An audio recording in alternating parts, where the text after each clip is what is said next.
Today, pupunta tayo sa masarap na coffee shop, which is kaka-open lang. Ang tawag dun ay Lalaland Reserve.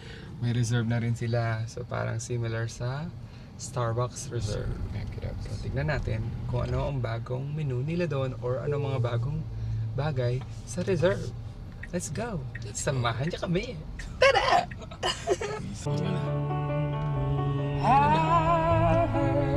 The lost in love, but sometimes we were born. Yes! For sure. So, for the vanilla bean with this Philippine pala si Kuya.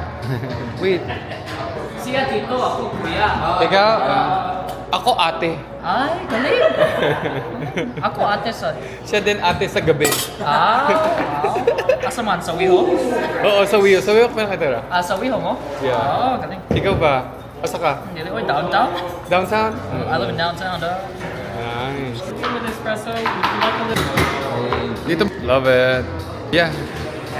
Ikaw din sa downtown. Yeah, my wife is eating. Look. I love it. Wherever you go, you're gonna find this. It's 100%. Like there's some kind of weird. So, I think nagustuhan namin ng Lalaland Reserve. Yeah. Kung i-rate mo 1 to 10, gano'n kung mo gusto yung Lalaland Reserve? Reserve is maybe 8. Sa akin, 9.5. Kasi, may dalawang Pilipino na talagang bumabati sa atin. Very personalized. Even yung mga, oh, tagasan kayo, si Kuya, gano'n. So, parang nakakaaliw yun. I think, yun yung isang reason kung bakit ako babalik dyan.